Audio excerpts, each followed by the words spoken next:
Mi nombre es Natacha Morales y voy a hablar acerca de la Guía de Manejo General del Paciente Intoxicado Agudo. Es bastante frecuente que los servicios de emergencia reciban pacientes de los cuales se sospecha que existe algún tipo de intoxicación. Para ello, el manejo se va a basar en 6 puntos primordiales. Inicialmente, se tiene lo que es la resucitación y estabilización, historia y examen físico, métodos de descontaminación, exámenes de laboratorio, métodos de eliminación del tóxico y por último, los antídotos. Como personal de la salud, siempre es importante realizarse las siguientes preguntas. ¿Qué? Con la intención de identificar al tóxico. ¿Cuánto? Para así saber la cantidad de tóxico incorporada al organismo. ¿Cómo? Para determinar la vía de entrada. ¿Dónde? Para saber el lugar en donde ocurrió esta situación. ¿Cuándo? Para así saber el tiempo transcurrido. Después, también es importante determinar ciertas situaciones del paciente, como por ejemplo si él tiene alguna enfermedad subyacente, para así saber si él toma algún tipo de medicamento de manera habitual o si existe o no embarazo. En cuanto a lo que es la resucitación y estabilización, este es el primer paso para atender a un paciente intoxicado. El soporte básico y avanzado de vida es el prioritario, porque muchas veces el paciente viene con ciertas complicaciones producto de la intoxicación. Ejemplo de ello, convulsiones, hipotensión, entre otros. Entonces, siempre es importante el manejo de la vía aérea, de la asistencia, de la ventilación y el mantenimiento de la circulación. En cuanto a lo que es la historia y el examen físico, a esto se le llama anamnesis, ya que hay ciertos datos de la historia clínica que adquieren particular importancia para el diagnóstico de una intoxicación. El interrogatorio puede ser de manera directa o indirecta y además de ello una meticulosa búsqueda en el sitio donde el paciente fue encontrado. A la hora de realizar el examen físico, este debe ser completo.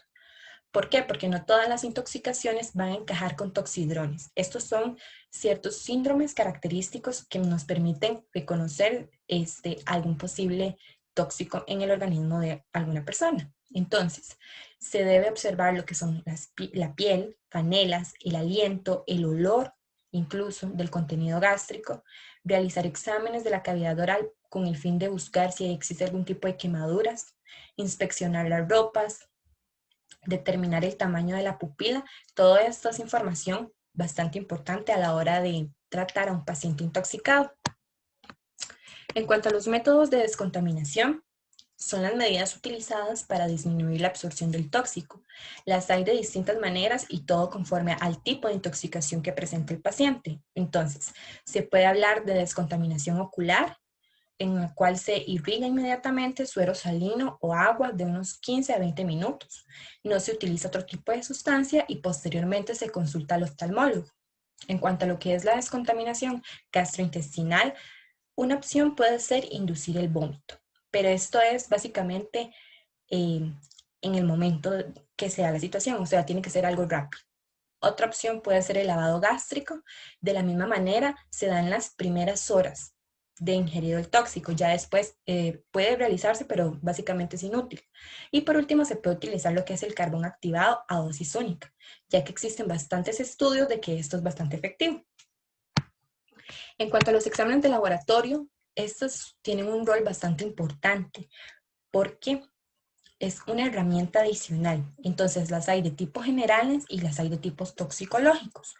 Es importante en ciertas situaciones, como por ejemplo si el médico siente alguna duda acerca de su diagnóstico, para confirmar el producto responsable, para el tratamiento de acuerdo a niveles cuantitativos, para la administración de un antídoto o también para la terapia de eliminación activa del tóxico. Por otro lado, se habla de los métodos de eliminación del tóxico, y esto se refiere a aquellos realizados para eliminar el tóxico una vez absorbido. Entonces existen diversos, entre ellos podemos hablar de lo que es la hemodiálisis y sus relacionados, la alcalinización urinaria y también lo que es el carbón activado a dosis múltiples. En cuanto a los antídotos, ya este es el último paso y en la mayoría de las situaciones va a ir relacionado de acuerdo al tipo de tóxico. Entonces, por ejemplo, si hubiese un tipo de intoxicación por paracetamol, se puede utilizar acetilcisteína. Por otro lado, si el tóxico fuera carbamatos, entonces se utiliza atropina. Si fuesen rodenticidas cumarínicos, se utiliza la vitamina K. Luego